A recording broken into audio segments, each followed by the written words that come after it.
seja muito bem-vindo, muito bem-vinda a mais um episódio do Carreira e Suas Vozes. Aquele podcast que conta histórias inspiradoras de profissionais que transformam desafios em oportunidades, que constroem trajetórias de sucesso com muita coragem, propósito e inovação.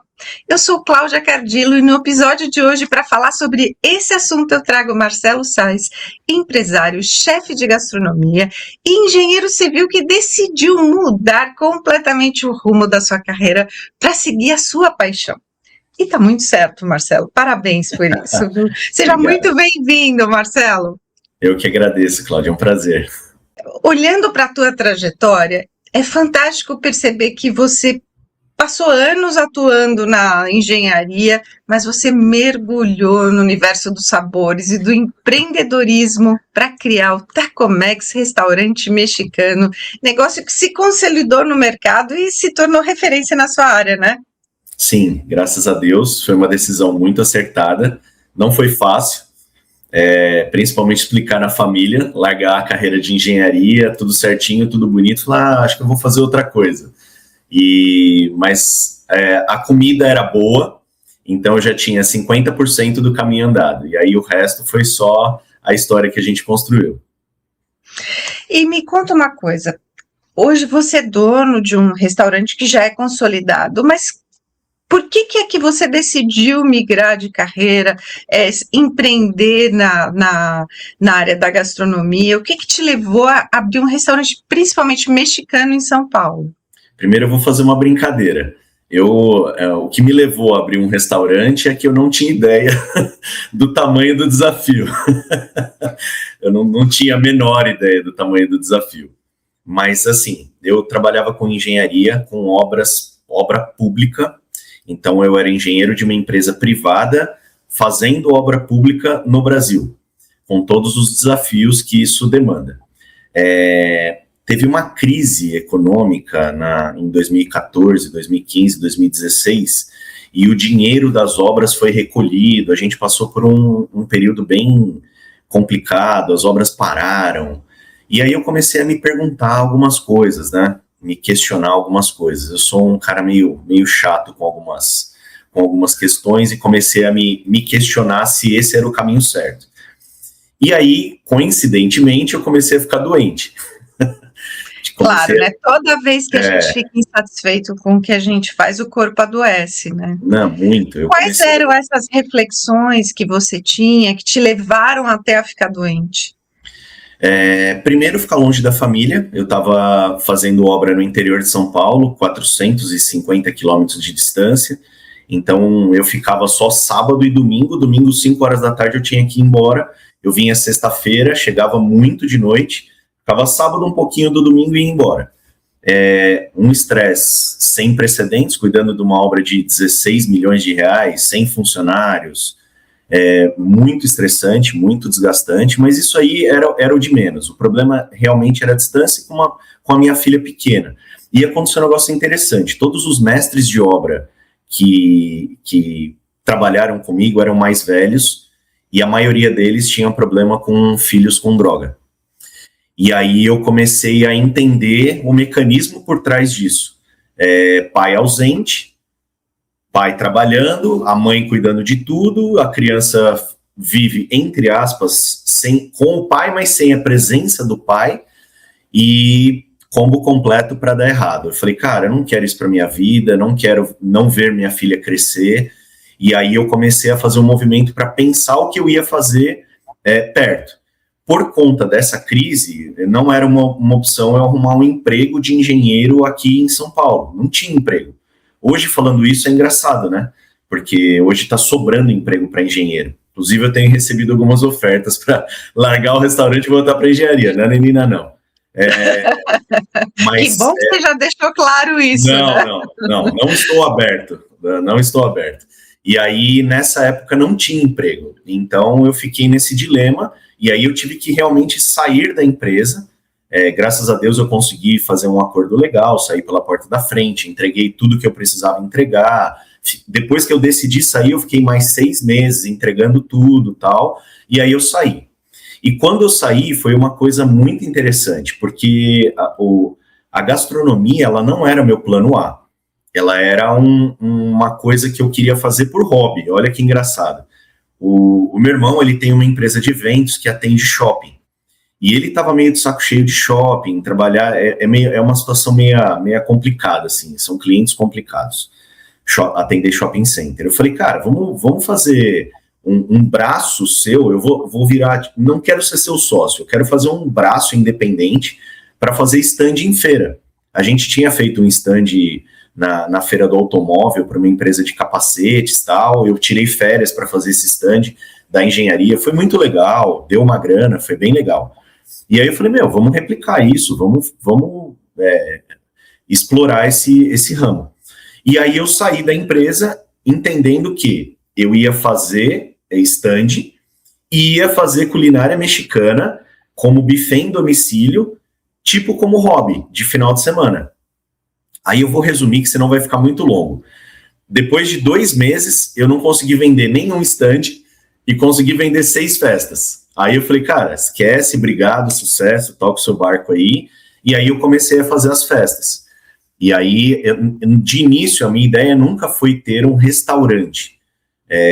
Eu queria ter um buffet de comida em domicílio, fazer só de final de semana e tal.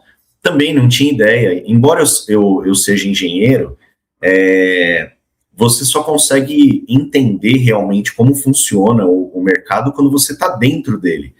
É igual um adolescente quando vai escolher a carreira. Ele idealiza aquilo. Eu quero ser veterinário, eu quero cuidar de bichinhos. E, de repente, o cara está enfiado num hospital veterinário como dono, cuidando de burocracia. Então, a gente idealiza muito as coisas, né?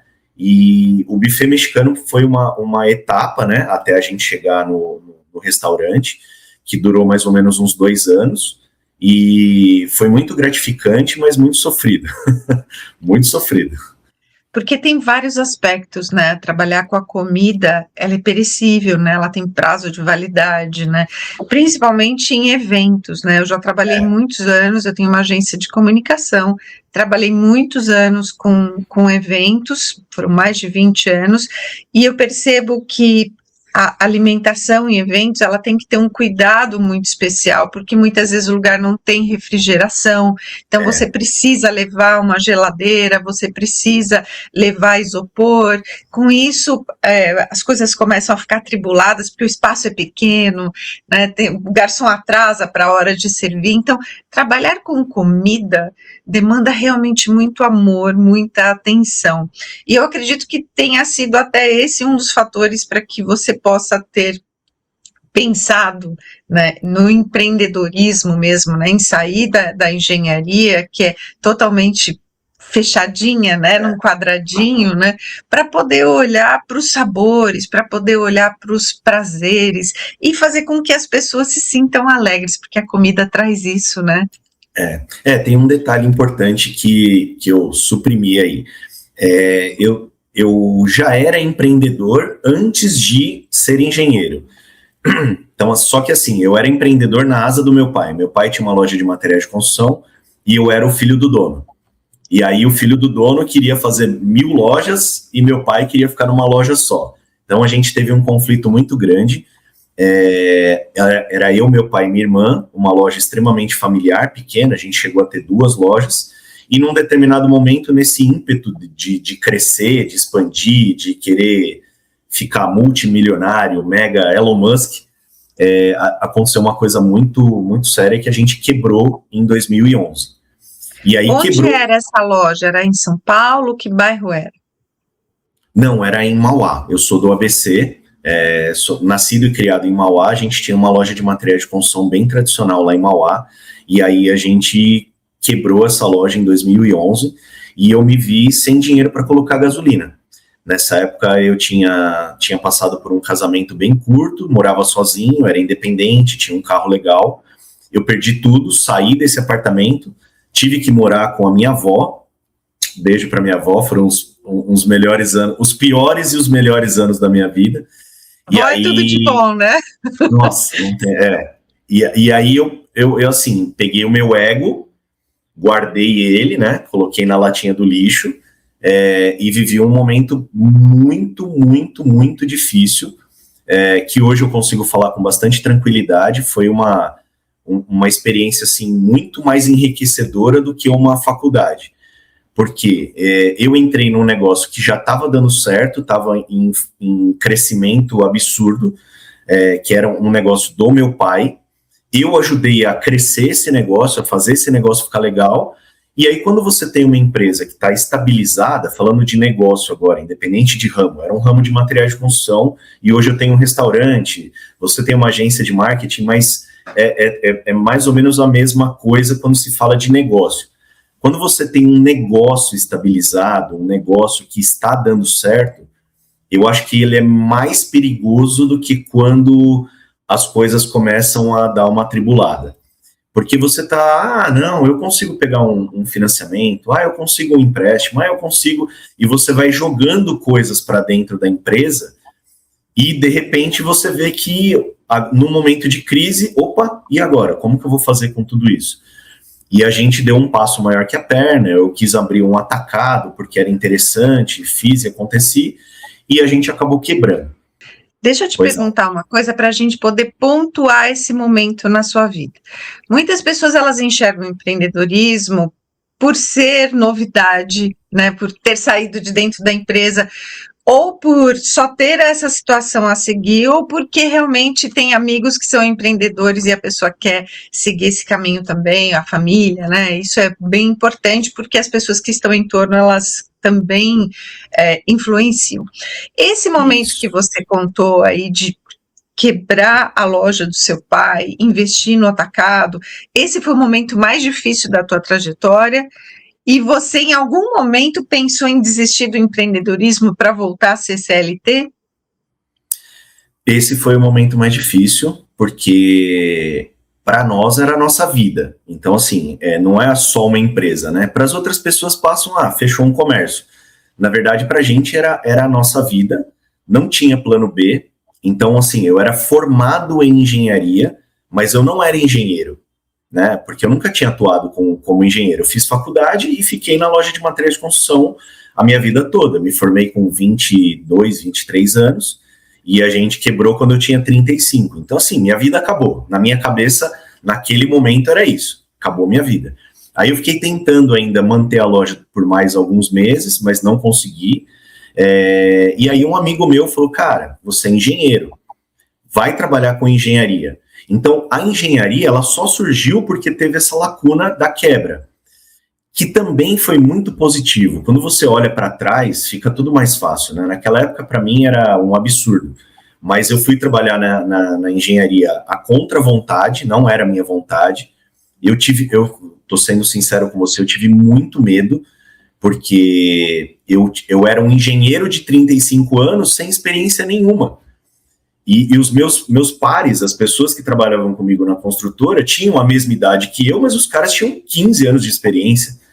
Então, eu me sentia muito inferiorizado, vamos dizer assim, nos primeiros meses.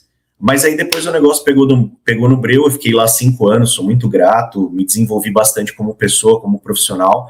Vi muita coisa errada também, que não vem ao caso aqui, mas assim, não estou falando de coisas erradas de propina, isso não, mas coisas erradas como empresa mesmo, coisas que a empresa fazia, porque eles tinham um negócio que era absurdamente lucrativo, e nesse negócio cabia, e para mim era absurdo, porque no comércio, hoje com restaurante, com loja de materiais de construção, o seu lucro é pequeno, então você não pode errar. Lá não, lá você podia errar à vontade, que mesmo assim ia dar lucro. Então, para mim, foi um aprendizado muito grande de coisas que eu aplico hoje no meu restaurante e de coisas que eu não aplico, que eu não quero fazer. Foi muito enriquecedor, mas foi um período bem assim, complicado da minha vida.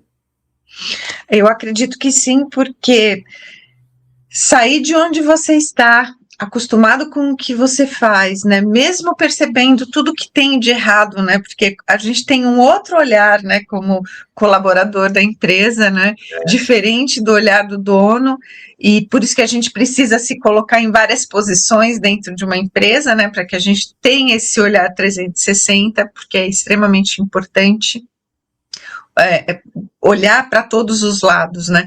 Sim. Na sua opinião, hoje a gente fala muito em contratar e reter funcionários, a gente está vivendo um momento muito decisivo para os colaboradores, para os RHs, porque a gente está com a implantação da NR1 aqui no Brasil, né? Com várias mudanças que ela traz na lei, principalmente com saúde mental, né? Na sua opinião, o que é que hoje é um dos maiores problemas para reter colaboradores no setor da alimentação? Vamos lá, vamos só contextualizar rapidinho. A gente está falando de, no meu caso, né, da maioria dos restaurantes, trabalhar à noite já é um problema. Então aí você já eliminou 50%. Trabalhar dentro da cozinha, com calor, com pressão, e com um padrão de trabalho que se repete. Então, assim, é um trabalho repetitivo, exaustivo, à noite. O salário não é legal. Então, assim, eu não sou hipócrita de falar. A gente hoje não trabalha de domingo, é 5x2, e eu pago um pouquinho acima da média de mercado. Então, eu tenho alguns diferenciais. E mesmo assim, eu estou com vaga em aberto e não consigo completar o time. Então, contextualizando a dificuldade. Eu acho que o maior problema hoje é a gente não ter o entendimento do que as pessoas querem. Eu acho que a gente tem mais ou menos a mesma idade, a gente é da mesma geração, então tem um conflito de gerações, primeiro, muito, muito claro, muito grande, que na nossa época também tinha, mas eu acho que era menor. Então a gente estava lidando com pessoas de 50, 60 anos, que eram os boomers, que eram um trator, né? Ele passava por cima de você. Mas a gente tinha muita resiliência, a gente também queria, não, eu vou mostrar para você que eu sei que eu sou capaz, a gente queria mostrar isso. Hoje, os mais jovens não querem mostrar isso, eles querem só chegar, fazer o deles e ir embora. Então, eu vou usar uma frase da minha ex-chefe, a gente mede o outro pela nossa régua. Então, o que nós queremos? Nós queremos entrar na empresa, crescer na empresa, ganhar mais dinheiro, trabalhar, sustentar, comprar casa, comprar carro, fazer. São os objetivos da nossa geração. Para essa nova geração, o objetivo não é esse. O objetivo é entrar na empresa, fazer o seu trabalho, ganhar o seu e ter o seu momento de lazer. Então, ela não entra querendo crescer, ela não entra querendo, almejando coisas novas. Galgar degraus, enfim, as coisas que a gente almejava. E até descobrir isso, eu apanhei muito, mas muito, você não tem ideia. Eu fiquei mais ou menos um ano e pouco, voltei para a chapa do restaurante, tendo todo o trabalho burocrático de marketing disso, daquilo. Eu tive que ficar na chapa porque a gente não achava pessoas para trabalhar. Aí, nesse meio do caminho, eu parei de abrir de domingo. Então, no Dia dos Pais de 2024, foi o último dia que a gente abriu no domingo. Porque domingo era uma festa de atestado e falta. Então, assim, chegou uma hora... nesse Dia dos Pais, por exemplo, uma semana antes, a gente quase não conseguiu abrir o restaurante, porque não tinham pessoas, a quantidade certa de pessoas. E aí eu falei, cara, esquece, isso aqui é loucura, eu não vou abrir mais de domingo. E continuei no 6x1. Não conseguia contratar. E aí a gente virou 5x2. Não conseguia contratar. Falei, não é possível. Aí teve uma virada de chave que a gente começou a implementar faz uns 3, 4 meses, e aí o negócio mudou. Que é o ambiente de trabalho. Então, assim, quando que dentro da sua cabeça, não cabe na minha cabeça isso, mas eu te provo na prática que funcionou assim. Não trabalhar de domingo é legal, trabalhar 5x2 é legal, o salário um pouquinho a mais é legal, as metas, tal, tudo que vocês fizeram aqui é legal. Mas a prioridade hoje do colaborador, do trabalhador, é estar num ambiente saudável, estar num ambiente legal, não ter um chefe tóxico. Quando a gente percebeu isso, a gente mudou o nosso comportamento de ser duro, mas não tão duro. E aí as coisas entraram no eixo e agora está muito mais fácil. muito mais fácil de contratar e reter as pessoas.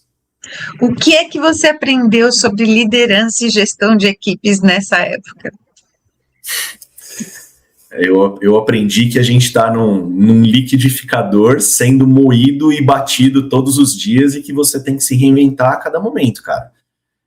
Cada jornada é única, cada funcionário é único, e a maior lição que eu aprendi, e foi um dia que eu estava meio cabisbaixo, meio pé da vida, assim, com toda essa situação, falando de funcionário, que eu entendi que a gente tem que tratar o funcionário como se ele fosse um cliente do restaurante. Porque assim, a gente pensa o seguinte, tem um negócio, então quem eu tenho que tratar bem? Meu cliente. Ele é o rei. Então eu tenho que estender tapete vermelho, eu tenho que colocar, dar bombonzinho, dar flor, abraçar ele, levar ele no colo. Meu, sua experiência foi legal, olha, daqui, vai no Google, avalia. Legal, beleza.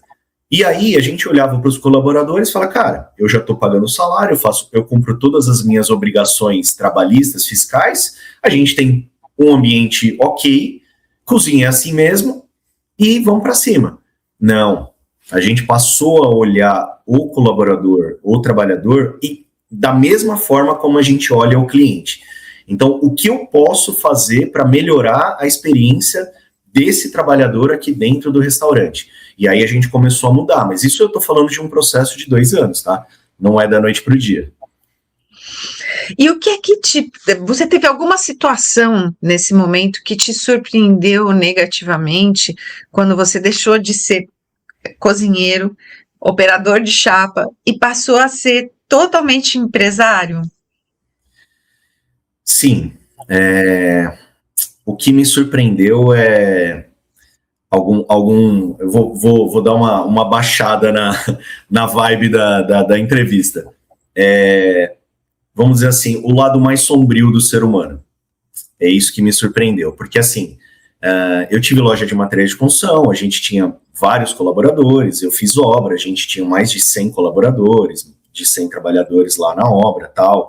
Sempre fui um cara muito que me dei bem com todo mundo.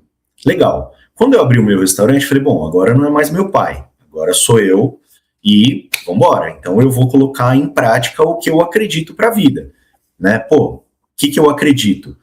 E aí vamos falar do Marcelo de 4 anos atrás, 5 anos atrás. O primeiro ano eu fiquei sozinho na chapa, depois de 1 ano o negócio tomou corpo e virou realmente uma empresa. Então a gente está falando de 4 anos e meio atrás. Cara, eu quero desenvolver pessoas, eu quero que as pessoas entrem aqui como faxineiro e virem gerente, eu sou bom em liderar pessoas, eu quero desenvolver pessoas. E nessa de querer desenvolver pessoas, eu tomei muito tapa na cara, cara, muito, mas assim, muito, de decepção. Então, eu acho que para mim são 2 lados. Falando de gestão de pessoas, hoje eu sou uma pessoa muito mais cética e muito mais prática e assim, não tenho grandes expectativas. Eu sei que o colaborador está lá porque ele precisa e porque ele quer, porque hoje tem tanto emprego que ele escolhe onde ele vai trabalhar. Então, as pessoas que estão comigo, e são pessoas boas, ele está lá porque ele quer. Então, eu tenho essa consciência. A gente faz a nossa parte, ele faz a parte dele. Então, hoje eu consigo separar. Antes eu era muito sentimental. Então, eu sofria demais, porque, nossa, mas, poxa, fiz tanto por essa pessoa, ele me apunhalou pelas costas, sofri. Nesses 4 anos eu sofri. Hoje eu não sofro mais. Então, a gente tem um sistema de onboarding e de entrevista muito pesado, onde na entrevista eu sou 100% sincero e sem filtros. Então, cara, aqui é assim, assim, assim, assim, assim, assado. Se não servir para você, nem vem, não entra. Aí a gente tem um esquema de teste de alguns dias, e aí a gente tem a experiência. Quando a pessoa passa da experiência, que é o caso das pessoas que estão lá, eu já sei que essas pessoas são boas. Porque normalmente o cara faz as besteiras na experiência, ele não consegue se segurar. Então as pessoas são boas. Se a pessoa é ruim, eu já tiro ela da prateleira, ela não serve para trabalhar na minha empresa, não significa que ela seja ruim, para mim não serve, não condiz com os meus valores, e tá tudo certo. Então, falando de gestão de pessoas, é essa parte de você sofrer. Hoje eu não sofro mais, graças a Deus. Eu já perdi alguns cabelos por causa disso, quero manter os que sobraram.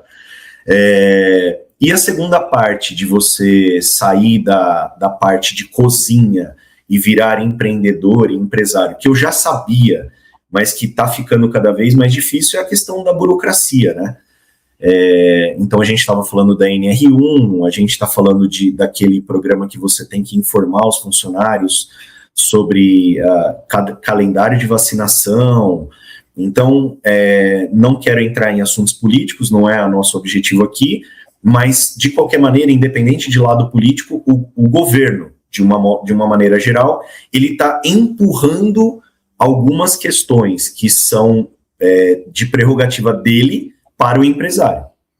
Então, você estava falando de NR1, eu tirei alguns papéis da frente aqui, ó.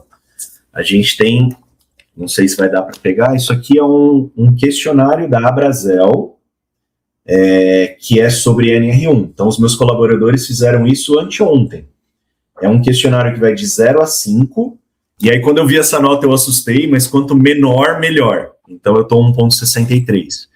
A única queixa deles com relação à minha empresa é realmente a falta de funcionários, porque a gente está faltando uma pessoa para completar o time, que saiu faz pouco tempo, e aí sobrecarrega o restante do time. Então, você vê que essa questão da falta de colaboradores, ela atrapalha até os colaboradores, porque eles também ficam pé da vida. Então, a gente tem uma questão de falta de mão de obra, com inflação alta, que está pegando para os restaurantes, e com burocracia insana e absurda. Eu acho que essa parte da burocracia, ela acaba drenando muito a sua energia, e fica um troço um pouquinho chato de fazer. Porque você entrou para fazer comida, e de repente você está lidando com o contador falando algumas coisas que você tem que resolver. É meio chato isso. E quando eu comecei também foi assim, né? Porque a gente passa a fazer tudo, né? Desde servir o cafezinho até falar com o contador, né? Verificar questão de imposto de renda, orçamento, proposta, tem uma série de coisas que a gente precisa fazer, né? E você administra, Marcelo, um negócio que também envolve o salão, os clientes, o delivery, o marketing, que você estava falando aí do marketing, que você também tem que olhar para isso, as finanças, o RH e os fornecedores. Como é que, na sua opinião, é possível evitar que o empreendedor vire refém da própria empresa? Eu acho que você tem que escolher o que você vai delegar e o que você vai fazer. Mas assim, não é tão simples, né? Eu falei uma frase bonita, mas não é tão simples. Por quê? No mundo ideal, né, se eu fosse um investidor, então eu tenho lá, vamos colocar um número aqui, eu tenho R$1 milhão para abrir um restaurante. Então eu gasto 400 e aí eu deixo 200 de capital de giro e eu ainda tenho uma folga lá de 400. Beleza? Beleza. Não é o caso. A maioria das pessoas que empreende, a pessoa se joga, pega o limite do cartão de crédito mais o do banco, um dinheiro emprestado e começa um negócio. Não estou dizendo que essa é a melhor maneira, que está certo, mas essa é a maior realidade de 95% dos empreendedores do Brasil. Não tem um plano de negócio, a pessoa só vai, eu tenho uma comida boa, vamos fazer e vamos para cima. E aí, nesse meio do caminho, que nem no primeiro ano, eu tive lucro zero. Então, eu saí de um salário de R$10 mil na engenharia para zero. Eu fiquei depois... teve a época do buffet, aí veio a pandemia, aí na pandemia o meu caixa zerou, porque cancelaram todas as festas, então eu comecei o negócio do restaurante com caixa zerado, e fiquei 1 ano exatos, 1 ano, 12 meses, sem ter R$1 de retirada. Então assim, é muito difícil, cara, muito difícil, o negócio só se pagando, e as contas de casa, a minha ex-mulher segurou todas as contas de casa.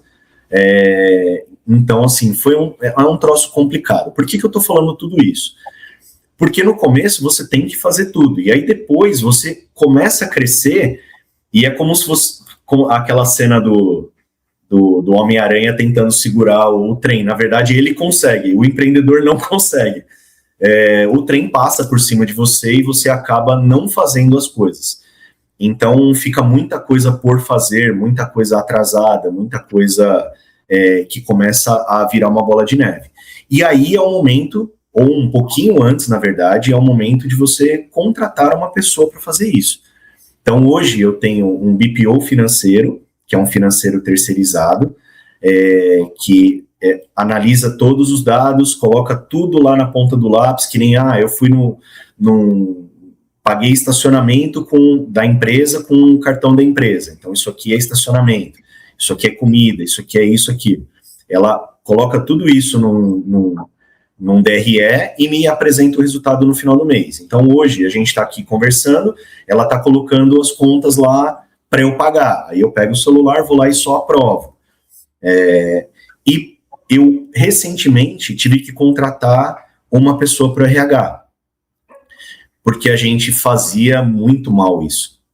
Então a gente faz a gestão de funcionários no dia a dia, conversar, motivar, isso tudo a gente fazia.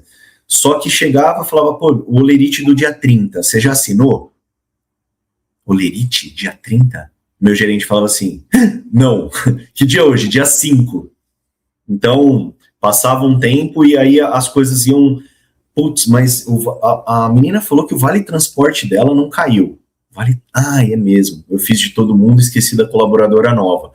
Então, alguns tipos de mancadinhas, que numa pequena empresa é até aceitável, mas que nesse lance de tratar o funcionário como cliente não condizia. Então, a gente contratou um estagiário de RH, o Jonathan está saindo super bem. Então, assim, é escolher as brigas que você vai entrar, escolher o que você vai atacar e o que você vai fazer. A ideia é que o empreendedor faça o que ele é bom e o que ele consegue dar conta. Nem sempre é assim, né? Isso é no mundo ideal. E aí entra numa questão de faturamento, né? Você também não pode inflacionar o caixa da sua empresa. Você sempre tem que olhar para o caixa. Isso aqui cabe ou não cabe? Não, isso cabe, então vamos contratar. Isso não cabe, amigão, você vai ter que fazer. Mas eu não consigo. Tá bom, acorda mais cedo e faz. Para o empreendedor não tem desculpa, tem que fazer. É isso. Até porque as coisas mudam ao longo do tempo, né? E a gente precisa se adaptar, né? E eu acredito, Marcelo, que tenha sido até por isso que ao longo desses anos você testou, se reposicionou, colocou a sua marca e seus produtos dentro do seu restaurante, né? Mas eu quero saber de você, qual que foi a importância para você nesse momento de errar, perceber que estava errado, mudar rápido a rota e para que tudo funcionasse perfeitamente. Então, qual que é a importância de errar e mudar a rota? Olha, eu acho que o maior inimigo do empreendedor é o ego. Isso é fato. Eu tenho bastante problema com isso, mas aí a quebra lá atrás, em 2011, fez eu acionar um gatilhozinho dentro do cérebro e falar, amigão, esquece isso aí, vamos para cima. Esquece. Então eu vou te contar uma história que não tenho orgulho, mas que agora eu consigo falar com mais tranquilidade. 2020, a gente abriu o restaurante em novembro de 2020. 2021 foi um crescimento, era só delivery, porque era tipo uma garagem, e eu não podia abrir por causa da pandemia. E aí eu cresci muito no delivery. Então foi um tempo de entender o jogo do delivery, que não é de boa comida, é de entrega, de tempo, entender como funciona o delivery. Eu entendi isso muito rápido e a gente cresceu. 2021. 2022, em maio, eu mudei de salão, mudei de ponto, na mesma rua, para um salão um pouquinho maior, que é onde eu tô hoje. Então lá a gente tem 30 lugares, e aí o meu restaurante virou um restaurante de verdade com salão e delivery. A equipe aumentou, os desafios aumentaram, e aí a gente entendeu como é que funcionava o salão. 2022 a gente cresceu, 2023 a gente cresceu, 2024, aí entra aquilo que eu te falei, tá tudo indo muito bem, e aí é perigo. Aí voltou o Marcelo megalomaníaco de 2010. Não, eu tenho que expandir, eu tenho que aumentar, eu tenho que crescer, eu vou abrir mais 5 unidades, eu vou franquear, que eu vou abrir uma sede. Não, tá bom. Eu estava deslumbrado. Beleza. Criei um plano que na minha cabeça era infalível. Não tinha como dar errado. E deu. Mas vamos lá, qual era o plano?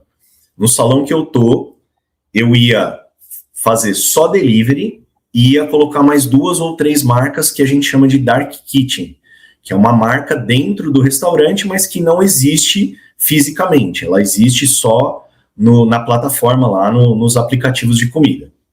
Beleza? Falei com o pessoal do aplicativo, a gente tinha bom relacionamento lá, tal. Não, legal, vamos para cima, boa. Aluguei um outro ponto na mesma rua, a 50 metros de distância. Falei, bom, aqui vai ser só salão e aqui onde eu tô vai ser só delivery. Tudo bem? Tudo bem. Desenhei, fiz plano de negócios, tudo certo, tudo lindo, maravilhoso. Deu absurdamente errado desde o primeiro momento. Por quê? As pessoas que eu tinha um grupo de pessoas, eu selecionei os melhores e levei para o salão. Falei, bom, aqui eu não vou estar aqui, então não pode dar errado. Deleguei, conversei, expliquei. Falei, olha, filha, você vai cuidar da cozinha. Filhona, você vai cuidar do salão. Tudo bem? Tudo bem. Beleza. Primeira semana, as duas quase se pegaram no tapa. Eu não trabalho mais com ela, ela não trabalha mais comigo. Eu quero sair de férias. Tinha acabado de inaugurar o restaurante. A minha principal funcionária saiu de férias porque ela tretou com a outra que já trabalhavam juntas e nunca teve problema. Beleza. Fora isso, os funcionários que ficaram no delivery se sentiram um patinho feio, porque o salão lá era muito mais bonito e a hora que eles viram o salão, eles falaram, nossa, eu acho que o Marcelo tá rico. Mas assim, ficou nítido na cara deles. Eu vi essa expressão na cara de 2 funcionários, a 15 metros de distância, eu no fundo do salão novo, eles na porta, no dia da inauguração, a cara deles assim, de nossa, eu acho que ele tá rico. E aí, resumindo, as duas brigaram, a outra voltou de férias, a gente decidiu ficar com essa que voltou de férias, porque ela tinha razão, e aí eu fui defender a funcionária que estava correta, mandei a outra embora um mês antes do dissídio. Eu não sabia disso. No Brasil, se você manda um mês antes dentro do dissídio, você tem que pagar 1 salário de multa. A rescisão dela ficou um negócio astronômico, que eu não tinha dinheiro, porque todo o meu dinheiro eu investi no salão, para ficar lindo e maravilhoso. Então eu tirei a pessoa que cuidava da cozinha. Quando essa pessoa saiu da cozinha, o cara que ficava na chapa ficou puto, porque a gente mandou a chefe dele, que ele amava, embora, em detrimento da outra do salão. Aí a do salão e esse cara que ficou não se falava. Eu comecei a ter problema de qualidade de comida, qualidade de atendimento, que eu nunca tive. E o negócio, que nos primeiros 3 meses decolou, e eu nunca faturei tanto na minha vida, começou a cair. Isso a gente olha só, como esse lance de mudar rápido é importante. Nós estamos falando do seguinte, eu inaugurei lá dia 1º de março de 2024. E eu vou te falar só o que aconteceu no final. No dia 2 de janeiro de 2025, eu estava de volta no salão antigo. Então foi meteórico. Foi meteórico. Eu perdi muito dinheiro, porque a gente investiu uns 120, 130 mil reais nesse salão novo, que depois eu tive que entregar o ponto, não aproveitei nada. Quando eu voltei para o salão antigo, eu tinha que fazer algumas reformas, porque a configuração do salão não condizia com o nosso momento. Então, quando eu inaugurei, eu tinha um bar bem grande na entrada, e os motoboys, o nosso negócio é 80% delivery até hoje. E os motoboys, tem um fluxo de motoboys muito grande. E o motoboy, ele demanda atenção, ele demanda banheiro, ele demanda água. E aí, esse fluxo de motoboys, ele acabava atrapalhando o fluxo do salão. Eu não podia ter uma porta, porque o motoboy tinha que abrir a porta, entrar. Então, eu redesenhei o salão, E aí, resumindo, vamos falar de grana. Eu perdi 120 lá, 120, 130, e gastei mais quase 60 para reformar o antigo. Então, em janeiro de 2025, eu tinha um negócio extremamente rentável, lucrativo, só que todo o meu capital de giro foi nessas duas reformas, e eu comecei 2025, não em dificuldade, mas assim, bem apertado. Então, 2025 foi um ano de bastante aperto. Agora, você imagina você fazer um salão novo, mudar para o salão novo, e depois de 7, 8, 9 meses, você está no salão antigo. Como você explica isso para o cliente? Porque todo mundo chegava lá, não deu certo lá, né? Não deu certo lá. E aí eu tive que engolir o meu ego de novo, igualzinho quando eu quebrei. E sim, realmente, lá não deu certo, a gente voltou para cá, prioridade ao atendimento, lá não estava legal, e eu trouxe tudo para debaixo da minha asa para a gente ficar legal. Mas assim, foi um ano muito difícil. Ganhei uma belíssima, uma linda gastrite, mas uma gastrite que ficou comigo aí durante todos esses meses e mais alguns meses de 2025, que hoje tá tudo certo, tá curada, mas perdi alguns cabelos, algumas noites de sono, mas essa história, cara, não tem... eu costumo ver algumas entrevistas e alguns podcasts que parece que a vida do cara é linda, maravilhosa e uma linha linear, né, que só vai para cima. Não é essa a realidade. Todo mundo passa pelo que eu passei e poucas pessoas têm coragem de falar isso abertamente. E é muito difícil de encarar isso. Como empresário, é muito difícil você engolir tudo isso. Até por isso que eu ganhei uma gastrite, né, porque eu não consegui digerir isso durante um ano. Hoje eu entendo que foi muito bom, igual a quebra, foi um grande aprendizado. Hoje eu tenho muito mais cuidado em fazer as coisas do que eu tinha antes, e eu acho que eu não vou me deslumbrar de novo. Eu me deslumbrei uma vez lá, me dei mal, me deslumbrei de novo e deu mal. Então a gente ganha uma casca e vai para frente, não tem como. Sabe que ouvindo você falar, muita gente deixa de contar os perrengues porque acredita que isso são pontos fracos, né? Que a pessoa denota fraqueza. E na verdade não, né? Cada vez que a gente toma uma rasteira na vida, a gente se fortalece porque a gente aprende a levantar mais rápido, né? Tirar aquele pozinho, né? Sacudir a poeira e dar a volta por cima, né? Então, é importante ouvir o que você fala, porque você tem um nicho aí extremamente desafiador, que é a comida, né? Qualquer erro, a comida é descartada porque ou sal, ou porque fritou demais, ou porque embalou errado, ou porque deixou muito oleosa a comida, né? Embalou errado, vai para o lixo. Sim. Então, a perda é muito grande nesse aspecto. Tem outro sentido aí que o ser humano é uma caixinha de surpresa e quanto mais você precisa, mais as pessoas mostram o que elas são. Então, eu acredito que você também aprendeu aí que com o RH mais fortalecido, você consegue identificar as pessoas mais fácil na hora da contratação, né? Isso é extremamente importante. E, Marcelo, tem muitos empreendedores que eles acreditam que o principal desafio é só vender. E você contou muito bem, pontuou muito bem isso, né? Pela sua experiência, qual é a relação entre faturamento, controle financeiro e lucro? Olha, você tocou num ponto muito interessante, porque a gente está vivendo uma época, hoje, em 2026, tá? Todo esse crescimento espantoso de 2022, 23, 24, 25, o problema foi comigo. Então, assim, aí eu tinha um problema dentro da minha empresa, mas o mercado foi bom. 2025, no final do ano ele começou uma trajetória de queda e hoje a gente está em queda. As pessoas estão mais seletivas na hora de comprar por uma questão financeira, está sobrando menos grana, e hoje o controle financeiro eu acho que é a segunda parte mais importante do restaurante. Então, falando do setor gastronômico, mas eu tenho certeza que não é só no setor gastronômico, o lucro ele está sendo achatado muito, e hoje o que domina o mercado são os aplicativos de entrega. Então a gente está falando de iFood, Kita e 99 Food. De novembro do ano passado para cá, essas outras duas marcas novas entraram no mercado, elas estão colocando caminhão de dinheiro que é incalculável, imensurável, é muito dinheiro, muito cupom, muito desconto. Então, assim, a gente tem dois lados. O lado do consumidor, que está surfando nessa onda, então ele entra num aplicativo, tem desconto, ele entra no outro, tem desconto, ele entra no outro, tem desconto, ele escolhe o que ele quer e vai embora. Só que esse desconto, ele não vem de graça. Então, assim, você imagina o seguinte, ó, a gente somos camponeses da era feudal.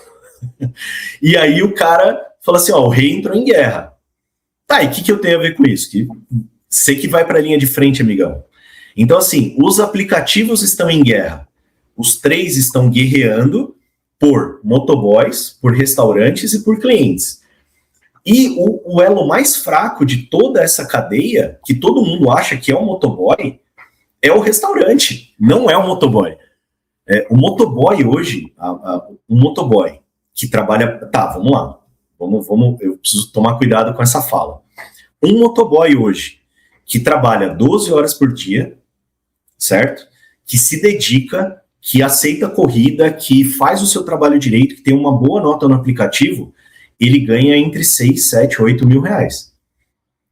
Uau, então, assim, isso, saber trabalhar é tudo de bom, né? Exato. Então, assim, eu acho que eles merecem até mais, não tô desmerecendo a classe, não é isso, mas hoje um engenheiro em estágio inicial de carreira, ele ganha 4 mil reais.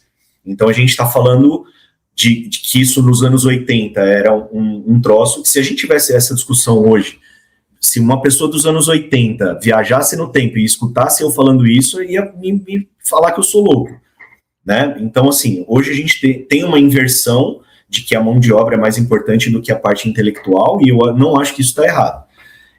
Mas eu estou ilustrando isso para dizer que o motoboy não é o elo mais fraco.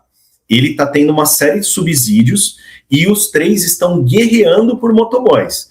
E como que eles fazem essa guerra? Pagando mais. Então o motoboy está sendo beneficiado dessa guerra. O cliente está sendo beneficiado dessa guerra. Só que o aplicativo chega e fala, eu tive uma reunião com o meu gerente de contas do iFood essa semana. Precisamos dar mais cupom, porque o seu investimento tá legal, tá ok, mas para vender mais, a gente precisa fazer frente com os outros aplicativos, e para vender mais, a gente precisa dar mais cupom. Então, assim, eu até, gaguejei porque é uma situação difícil, você já está numa situação de inflação de alta, você não consegue subir preço. E aí você tem toda essa questão de cupons e o seu lucro vai achatando. Ontem à noite, né, eu estava fazendo esse documento aqui, a gente vai lançar uma Dark Kitchen de hambúrguer, dentro da cozinha da Tacomex. E a gente vai posicionar uma outra marca que a gente tem, que é a Lupe, são duas marcas de mexicano, uma mais família, uma mais jovem. Essa marca mais jovem, a gente está reposicionando ela, fazendo o rebrand, vai mudar nome, logotipo, tudo mais. Vai mudar para uma operação mais simples dentro da minha cozinha, para posicionar para um outro público. Por quê? Você tem que ter maneiras de tocar o seu cliente que não seja pelo desconto.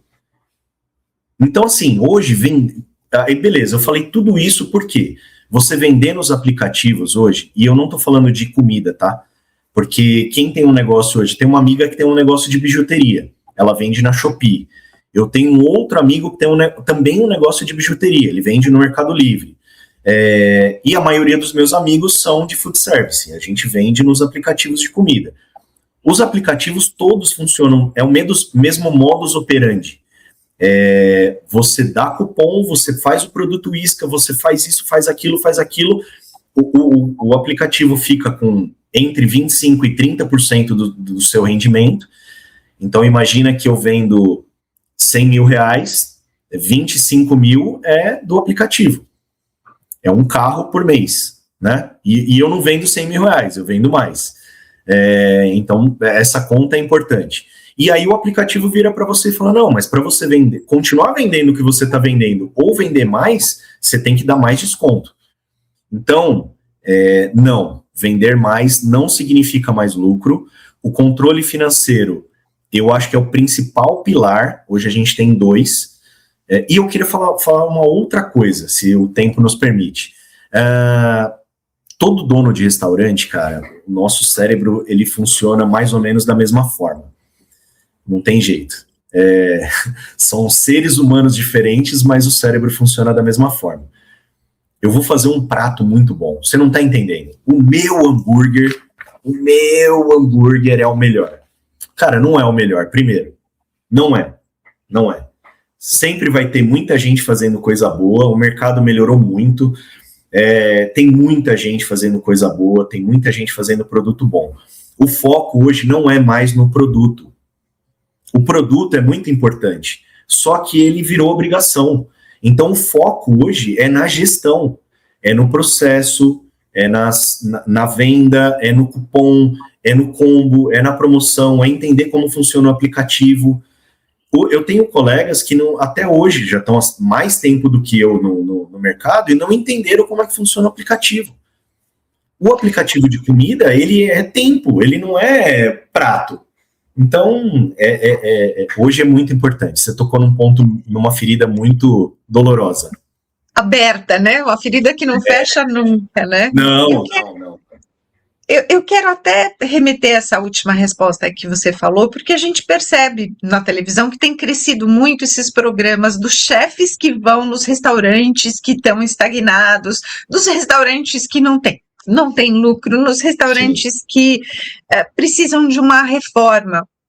Né? E você compartilha muito conhecimento com seus amigos, que você estava falando que também são outros empresários da área da gastronomia, mas também outros empresários, né? Na sua opinião, Marcelo, quais são os erros mais comuns que você encontra nesses restaurantes que não crescem? Não olhar para os números. É simples. A pessoa se preocupa. A gente, todo dia que o dono de restaurante acorda, ele acorda pensando na operação. Então eu preciso ter os insumos, fazer compra, chegar a mercadoria, fazer a comida, entregar a comida, lidar com falta, lidar com atestado, lidar com imposto, lidar com contador, lidar com Instagram, lidar com 1 milhão de coisas. E a parte financeira, ela fica em segundo plano. A parte financeira do dono de restaurante, ele se limita a olhar o saldo, ver se está tudo bem e pagar as contas. Então, eu acho que essa falta de atenção para os dados financeiros, e eu não sou muito diferente, tá?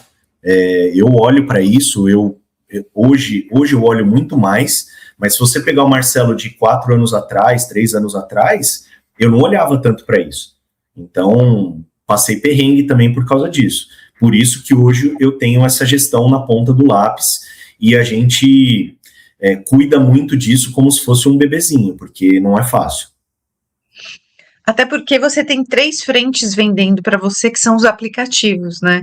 Então, você precisa estar de olho na produção, precisa estar de olho no financeiro e na entrega, né? Porque tem que começar e terminar numa linha perfeita para que tudo dê certo, né? Marcelo, eu quero pegar um gancho de uma posição, uma colocação sua que eu gostei muito, né? Que é sobre os anos 80, né? Nos anos 80 a gente não tinha aplicativo de comida, nos anos 80 a gente não pedia comida, além de pedir pizza, o que a gente pedia, né? Só tinha pizza para pedir, né? E a gente não tinha essa mentalidade, né, de comer fora. A gente ia até a lanchonete, né? Chamava lanchonete naquela época, né? A gente comia aquele hambúrguer, né? E naquela época ainda eu era carnívora, passei a ser vegetariana logo depois disso, mas eu curtia, também vivia a minha adolescência em lanchonete, e tinha aquelas temáticas, tinha lanchonete tipo anos 60, era muito gostoso, né? A gente comia o hambúrguer e tomava o milkshake. Isso foi durante anos, né? O que mudou dos anos 80 para agora, na minha percepção, é que nós tivemos uma pandemia que fez com que todo o mercado em geral mudasse, e nós tivemos a introdução da inteligência artificial aplicada em vários setores do mercado, E o de restaurante não fica de fora disso, né? Não. Você vem estudando a inteligência artificial e vem aplicando no seu restaurante? Como é que a tecnologia ela pode ajudar pequenos empresários que ainda fazem tudo sozinho? Demais, demais. Mas o que mais me espanta é que a maioria dos empresários não estão dando atenção para isso. Esse aqui foi feito. Isso aqui eu já tinha um cardápio, mas eu melhorei o cardápio ontem na inteligência artificial. E eu vou te falar um dado real de abril para maio. Então, assim, eu sou um excelente engenheiro de cardápio. Não engenheiro civil, tá? Tô falando de engenharia de cardápio. Colocar o item em cima, embaixo, entender o que o cliente quer e tal. Eu me considero muito bom nisso depois de 5 anos fazendo isso. A inteligência artificial é muito melhor. Então, assim, o Marcelo, engenheiro de cardápio, ele tinha uma conversão final no iFood de funil de vendas, então de cada 100 pessoas que entravam, 14 faziam pedidos. Eu coloquei as minhas questões com inteligência artificial, analisei os dados dos últimos 90 dias, isso em abril. Em abril, minha conversão era 14, em maio, com o novo cardápio, as novas descrições, os mesmos produtos, tá? Eu não inventei nada. Eu tirei algumas coisas de linha, né? Deixei menos opções, a minha conversão está em 20%. Então, eu consegui aumentar a minha conversão com as mesmas pessoas, com o mesmo cardápio, as mesmas fotos, em 6%, com inteligência artificial fazendo engenharia de cardápio. Então, assim, é absurdo. Eu estou criando uma empresa nova, chama Size Food Lab, ou Size Food Lab, para ficar mais em inglês, que é um laboratório de IA, e aí eu estou criando vários micro aplicativos. A gente já está usando um essa semana, que é para fazer controle de CMV semanal, já está no celular do meu gerente. A gente está criando vários pequenos aplicativos e eu vou juntar isso tudo numa consultoria, na venda de aplicativos. Ainda não sei o que eu vou fazer com isso, mas isso está muito em curso. E uma outra coisa, um outro produto que a gente vai ter também é a contratação de funcionários com IA no meio. Então, os currículos vão ser recebidos, essa IA vai processar, vai fazer um farol verde, amarelo e vermelho, e aí vai ter um ser humano analisando tudo isso, porque sim, é necessário, mas ela vai dar uma otimizada no que funciona e no que não funciona, e ela vai aprendendo ao longo do tempo. É isso que ninguém entende. E ninguém está olhando para isso. Eu converso com muito dono de restaurante que o cara preciso ver isso. E a pessoa senta na frente do computador e não sabe fazer. Eu estou me dando muito bem. Eu costumo chamar o Cláudio de Cláudio. O Cláudio é o meu melhor amigo. O ChatGPT também é meu melhor amigo. E aí eu fico jogando nas duas e criando coisas que eu levaria meses para fazer em questão de horas. Isso está atrapalhando um pouquinho o meu sono, tá? Só na base da brincadeira, ó. Uau! Mas está produtivo. Mas é muito legal a gente falar sobre isso, porque a inteligência artificial ela não vai retornar para o zero, ela só cresce. E Sim. a gente precisa aprender. Nós estamos vivendo um momento de uma nova era, como viveu-se, né, em outros séculos, principalmente a era da Revolução Industrial, que mudou toda a percepção no mundo, né, principalmente o que era saúde mental já começou lá naquela época, né, expansão de ruídos, né. Agora a gente está vivendo essa revolução mais silenciosa que é a inteligência artificial.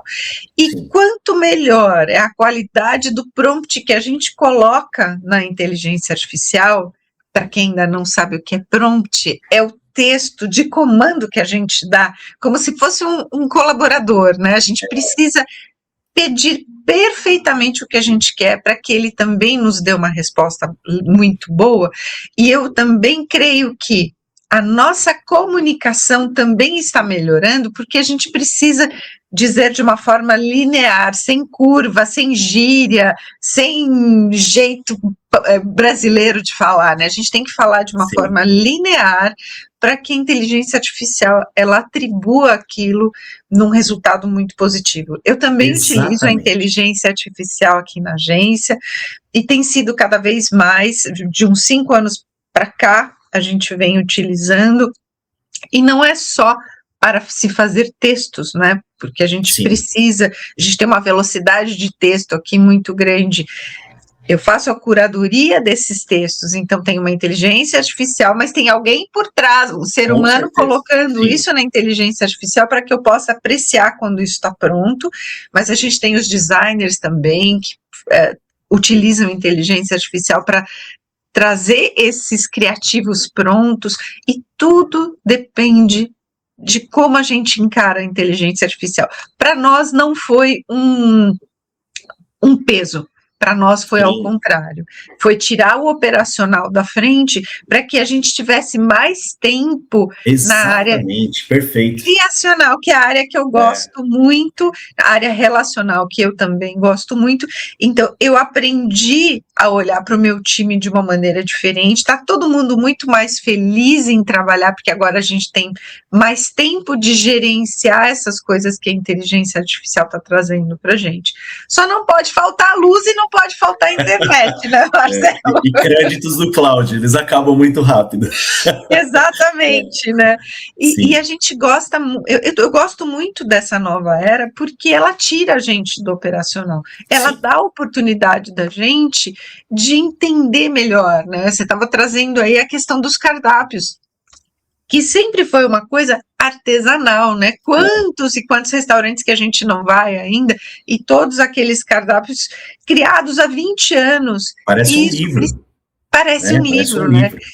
E a gente aprende no marketing, né? E a regra de Pareto traz isso, né? Que você não precisa ter 100 itens de venda. Você pode ter 10 itens de venda, que são os 3 carros-chefes e outros 7 itens de venda, e você vai mudando esse cardápio a cada 3 meses. Então, aquele restaurante que achava que tinha que ter 100 itens no cardápio e ficar 20 anos com o mesmo cardápio, ele realmente precisa olhar para essa nova era. Exatamente. Primeiro porque o gosto da gente muda muito mais rápido, porque a gente tem muito mais coisa sendo ofertada no mercado, né? Então precisa mudar o cardápio, sim. Quero te parabenizar por tudo que você trouxe aqui hoje, porque é importante a gente falar sobre os perrengues, né? É importante a gente falar sobre os desafios, é importante você falar sobre quantas vezes você quebrou, porque também é importante a gente ter resiliência, construir resiliência dentro da gente. Quebrou, é fato, né? É o que a mãe da gente fazia quando a gente caía. Assopra, né? Assopra e vamos embora. A gente é dessa geração. Passa mertiolate, né? A gente é da geração mertiolate, né? E vamos tocar para frente. Então, a gente está chegando no final desse bate-papo, dessa entrevista, mas é importante a gente pontuar isso. E eu quero te fazer uma pergunta. Você trouxe a questão dos anos 80, né? Se você pudesse voltar no tempo, Marcelo, e conversar com você quando você estava abrindo seu primeiro negócio, qual é o conselho que você daria para você mesmo? Eu sou muito duro comigo. Então, até me emociona de falar isso, porque para construir esse negócio, você tem que ser resiliente, duro, acordar cedo, trabalhar bastante. Cara, relaxa um pouquinho, vai dar bom. É isso que eu falaria. Então, você não se arrepende de nada do que você passou na sua vida? Não, nada. Todos os erros, eu acho que foram um tapa na minha cara com luva de pelica, que a vida me deu quando eu deixei o meu ego falar um pouquinho mais alto. Então, eu acho que a lição que eu tenho para mim mesmo, e eu tenho isso muito claro, é a questão do deslumbre. Você não pode se deslumbrar. Faturamento não é caixa. Faturamento é ego. Lucro é relativo. Caixa é rei. Tem alguém na internet que fala isso, mas é fato. Então, assim, não adianta você falar, eu faturo 400 mil reais. Amigão, quanto sobra na sua conta? É isso que eu quero saber. E essa pergunta, ela quebra 80% dos donos de negócio. porque o cara, não, porque o meu hambúrguer, o meu blend, a minha hamburgueria, o meu faturamento, tá bom. Quanto sobra na última linha, no final ali? Sobra ou não sobra? Não, veja bem, é que esse mês... Então, assim, eu acho que é você engolir o ego e você não se deslumbrar. A vida real, ela é mais processo e mais pé no chão. É isso. Parabéns por trazer para a gente a oportunidade de poder conhecer a sua trajetória, que é extremamente inspiradora, que nos mostrou como a sua coragem para mudar de carreira, ela trouxe uma capacidade de aprender contínua e principalmente a disposição para enfrentar os desafios, que são ingredientes fundamentais para o sucesso do empreendedor, né, Marcelo? Muito, é isso. Você tem que temperar tudo e do limão fazer a limonada, não tem jeito. É exatamente isso, né? Para você que está nos ouvindo, o Marcelo, ele compartilhou conosco hoje experiências valiosíssimas sobre gestão, liderança, inovação, tecnologia e principalmente os bastidores de quem transforma uma paixão em negócio sustentável. Marcelo, muito obrigada pelos seus ensinamentos que reforçam principalmente a questão que o empreendedor ele vai muito além de abrir uma empresa. É um exercício constante de adaptação, de mercado, de visão estratégica e de crescimento pessoal. Muito obrigada pela sua presença, pela sua generosidade em compartilhar a sua história e por tantas reflexões importantes para os nossos ouvintes.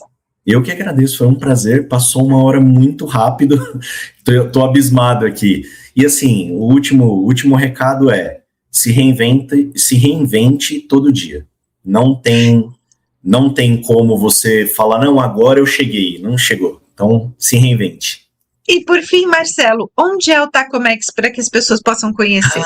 Sim, a gente está no Bosque da Saúde, na rua Ticoatira, número 351, é uma ruazinha muito tranquila, a gente tem um salão muito aconchegante e a gente tem o iFood que pega um raio de até 15 quilômetros. Então, todo mundo que está ali na região vai visitar a gente, vai comer uma comida mexicana legal lá com a gente. Que legal, Marcelo, parabéns pela sua jornada, desejo muito sucesso no seu negócio e nos vemos em breve. Até mais, muito obrigado, viu? E para você que nos acompanhou até aqui no Carreira e Suas Vozes, muito obrigada pela sua presença, muito nos honra a sua companhia aqui conosco. Continue nos acompanhando nas plataformas digitais e aguarde porque os próximos episódios eles estão tão bons quanto esse, em que o Marcelo traz aí uma trajetória fantástica de vida. Eu sou Cláudia Cardillo e nos encontramos para mais uma conversa que dá voz a histórias que fazem a diferença. Até a próxima!